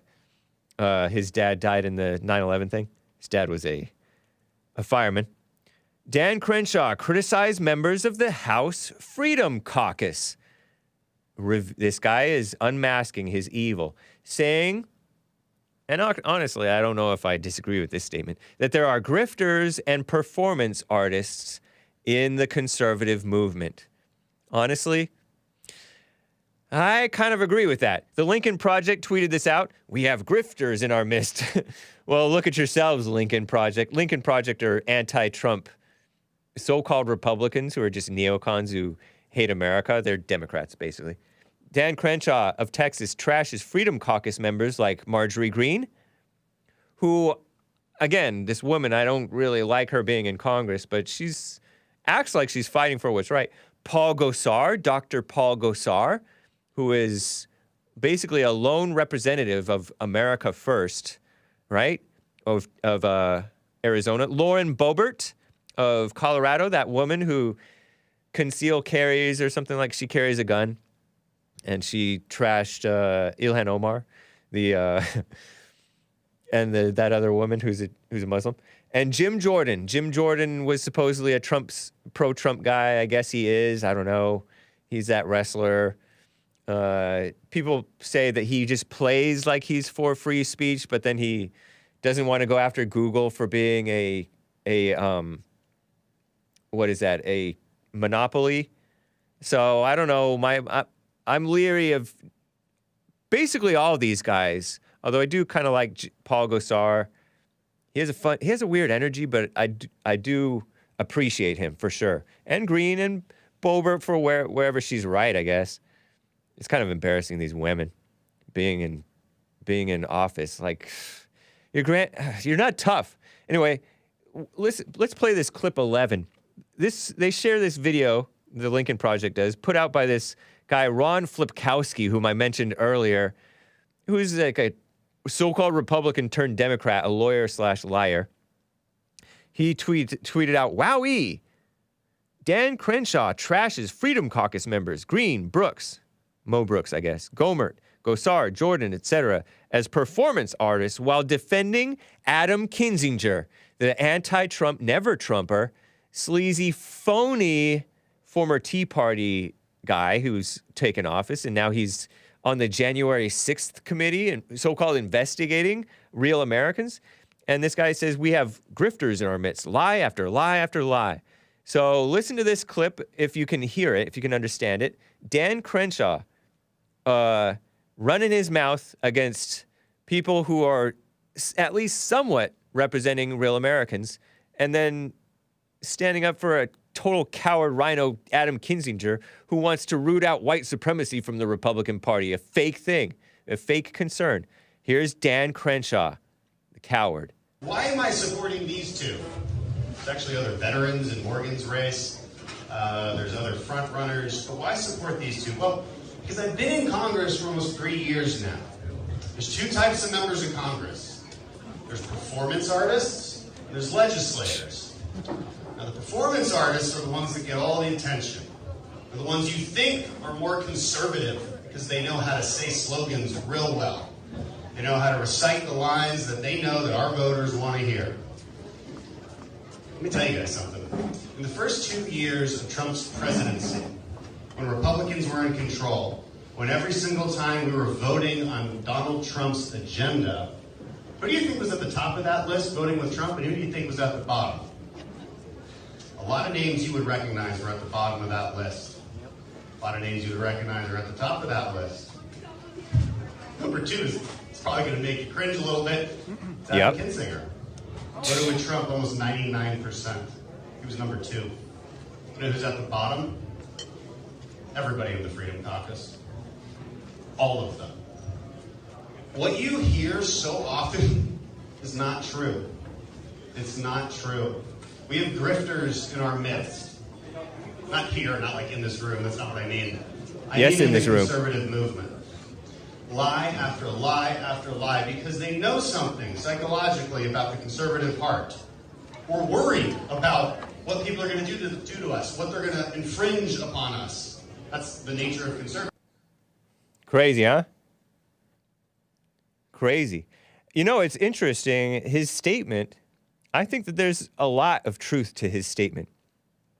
I get this leery sense about some of those names that I mentioned, but Adam Kinzinger supposedly voted with Trump 99% of the time. He's serving on the January 6th committee, smearing our fellow Americans. No, Dan Crenshaw, you're talking out of both sides of your mouth. I think Dan Crenshaw, he himself, is a bit of a grifter and a phony politician himself. But he may be right about some of these guys. Keep your eyes peeled. Adam Kinzinger, I think, was elected during the Tea Party wave. Tea Party was like the boomer groypers, if you will. They were for America. They were for responsibility, and they didn't like Obama mess. They did not even like George W. Bush's mess, his overspending. And they were exploited, and I think a lot of these people are kind of exploiting and faking, and these women don't belong out there. You know what I mean? Anyway, Alex Brusewitz shared this. Dan Crenshaw defends RINO Adam Kinzinger while trashing the Freedom Caucus. And I don't know. I would be curious to look into that, I guess, if you want to look into that. Anybody been paying attention to what these guys are doing? The Freedom Caucus members? What is going on with Dan? And honestly, a lot of Trump's stuff, his agenda, was liberal stuff, kind of. Letting the prisoners out of jail and stuff like that. Of course, Adam Kinzinger would kiss up to the blacks and the criminals like that. And of course, the Freedom Caucus people would not be for that, right? So, and I love Trump. You guys know me, I think. Also, next to Dan, this Alex Brusewitz guy says, next to Dan is Morgan Luttrell. Morgan Luttrell of Texas, pretending to be a pro-Trump candidate, but he recently got caught taking a $5,000 check from Kinzinger's anti-Trump PAC. Got to keep an eye on these people. Some MSNBC guy, Eric M. Garcia, tweeted, I see Dan Crenshaw is trending for trashing Marjorie Greene and all of them. He'll earn plaudits as a brave Republican, but it's best to read Tim of DC's review of his book. Article from the Bulwark, Tim Miller, previously political director for Republican Voters Against Trump, communications director for Jeb Bush of 2016, and spokesman for the Republican National Committee, who are enemies of the real Republican voters. He put out an article, The Stories Dan Crenshaw Tells Himself. I think these are all snakes. I think they're all snakes. And with the exception of Paul Gosar, maybe, right? I like Paul Gosar. Anyway, I just had to share that with you. Did you know in the last 5 minutes here, Mel Gibson is under attack by the media, mainstream media, or sleazy people. CNN's Jake Tapper, who is not a Christian, I think he's Jewish, and he dated Bill Clinton's mistress before. Did you know that? he put out an article about how what was Bill Clinton's mistress's name? Yeah, Lewinsky. He dated Monica Lewinsky before her mess. Jake Tapper, he tweeted out December 7th, why is Hollywood still, and he's quoting this person, why is Hollywood still hiring this raging anti-Semite? Josh Malina, a he/him with echoes around his name, indicating that he's Jewish. It's a reference to this white talk show that criticized Jewish negative influence in society. But he puts echoes around his name, this Josh Malina guy. But he asked about Mel Gibson, why is Hollywood still hiring this raging anti-Semite? Mel Gibson, who also has deep malice toward women and people of color in his heart. And he puts out an article in The Atlantic. The Atlantic is a far-left enemy of America, anti-white, anti-American, anti-Christian. Josh Malina put out this article December 2nd, Cancel Mel Gibson. Hollywood's leading anti-Semite. Why is Hollywood still hiring this raging anti-Semite? Joshua Malina apparently is this actor, and he talked about seeing Deadline's headline, Mel Gibson is in talks to direct Lethal Weapon 5. And he calls Mel Gibson a well-known Jew hater. Mel Gibson, if you're not familiar, he's an actor, an action star, and a director. He directed The Passion of the Christ. He's a Catholic guy, a Christian. He's had some alcohol problems over the years, but I don't know. He's kind of rebuilt, recovered, right? Working on himself. And he said harsh things about Jews and saying that Jews were the reason we've gotten into all these wars. And he raged against his baby's mother, his child's mother, who hasn't gotten a fight with his child's mother, right? Give me a break. But that was put out in, it's been kind of public, right? He's had some kind of public things. He saluted Donald Trump at a UFC fight, which is supposed to be some crime against humanity. He said sexist things and yelled racist slurs and said that his baby's mother, hopes that she gets... Anyway, he said some raped by a pack of N-words. He says, if you get raped by a pack of N-words, it'll be your fault. He said that he was mad at a woman who was not his wife, but was a mother of his children, child. Oksana Grigorieva.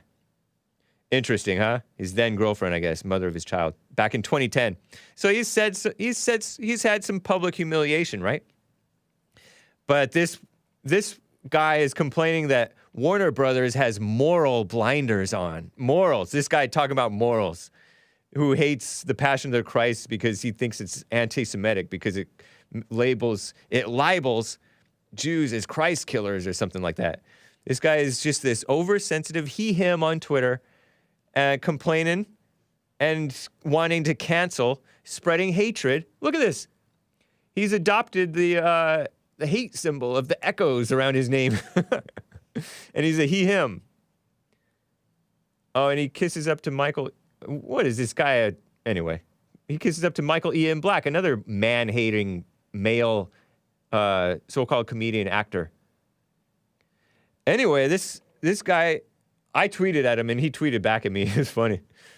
I said, this guy has every bit as much hatred in his heart as Mel Gibson supposedly has. Give me a break. But this guy wants to cancel him, and that's only spreading more hatred. He's like, no, sir, I have Greibiness in my heart, which Greibiness is some Ashkenazi Jewish cuisine thing. And I'm like, yeah, your nicey clamp down on hate is only spreading more hate. And it's rooted in your own hatred and fear. Your intolerant moves are counterproductive to the tolerance that you pretend, maybe fool yourself to want. He's all, maybe, but have you seen me dance? So he's making light of his own evil while making all kinds of drama about Mel Gibson. And it's so phony. He's just spreading evil. And he's honestly spreading resentment against the people he's pretending like he wants to defend, the Jewish people. Anyway, isn't that typical? Anyway, guys, last quick super chat from your girlfriend. It gets Jews so riled up because no normie can bring themselves to care about Mel Gibson's comments unless they're explicitly told to. How entitled. I know. Anyway, guys, thank you. We are over time. This has been the Hake Report. Catch Bond Archive Sunday Service Throwback. It's going to be excellent. Renewing your mind from within. Have peace. Sleep in heavenly peace. As Jeff Suffering sang about Jesus in Silent Night. Very nice. Thanks, guys. Take care.